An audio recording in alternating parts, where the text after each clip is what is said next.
বিচরণ পাগলের বাড়ি আর যাদব বিশ্বাসের বাড়ি। ওই বাড়িতে নিহাল বিশ্বাসের একটা ছেলে ছিল। তৎকালীন সময় তার ক্যান্সার হয়েছিল। আগে তো মানুষের ক্যান্সার কম হতো, এমন ভাবে হয়েছে তখন তৎকালীন সময় এত উন্নত ডাক্তার ছিল না।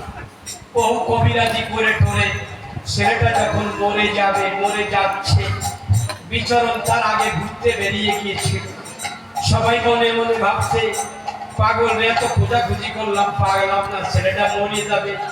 পাগল রে পুঁতে হাতাম, কেউ কয় সুখ কর বাজে কথা কষলে। কত বড় বড় কবিরাজ দেহালাম, আর কোয়ানের কোন পাগল ছাগল তারে দেহাবি। বিচরণ যে কয় পাগল ছাগল, ওরে আমার কপাল রে, কত ধাক্কা, কত বেশি কথা, মানুষের কত মার খাইছে। বিচরণের চুলদাড়ি টানিও ছেড়ছে, ওই সমাজের মান। কিন্তু অন্তর জগতে বিচরণ জানতে পারলো। বাবা গুমসাদ আদেশ করলো, অবিচরণ ওই বাড়ি একটু যা, তুই গায়ে যাইয়ে পড়লি অমনি ভালো হয়ে যাবে না, তোর একজন মধুও বাড়বে। বিচরণ নিমিষের মধ্যে তার তলা চলে গেল। বলবে যখনই গেছে ও মরিয়ে গেছে, আর ফেরতি যাবে, মানে আর নাই দেহে কিছু, যাচ্ছে কাস্তে কাস্তে ফাটতিছে, দুধ দুধিয়ে আসছে। আগে মানুষ বাংলাদেশে মরার আগে কাস্তে ফাটতো, কারণ কাস্তে তো ভিজিয়ে একটু আম গাছটা ফাড়িয়ে দিবি, পরে ওটা পোড়াতে শুকিয়ে দিয়ে হবে, এরকম নিয়ম ছিল।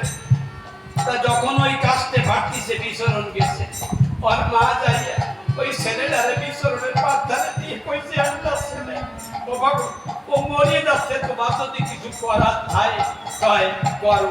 বিচরণ কয় করবো তো, পরে আমার কাছে বেশিয়ে দে। ও তো মরিয়ে গেছে, মরাটা আমার কাছে বেয়া, যদি কোন রকম বাঁচি থাকে তাহলে ও আমার আমার বাবার কাজ করে বেশিয়ে দেবে। তাই নিয়ে এই একটা টাহালে পরে যদি কই বেশি নাই ঘর 1 টাকা নিয়া আর মাথায় যে বলো শোন ডাকাতিয়া আশ্রমের মৎস্য তোর কালেকশন করতে হবে। বঙ্গি যদি শুয়ে যাই না, কোন সাদা কইছে তোর ক্যান্সার হইছে, এই কথা বলার পরে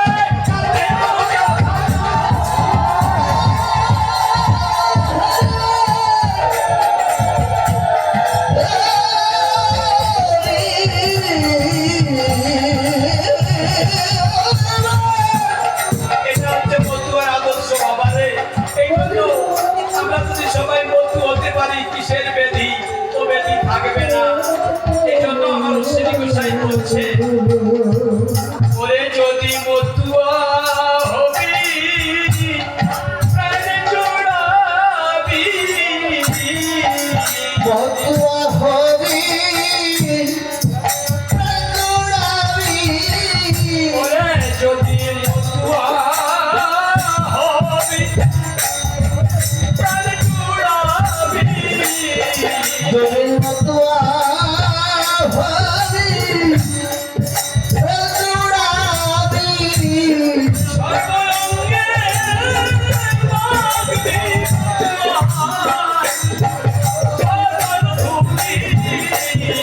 সর্বলোকে মাগবি মতুয়ার তারে ঘুরি, যদি মতুয়া হবি প্রাণে জোড়াবি, যদি মতুয়া হবি প্রাণ জোড়াবি।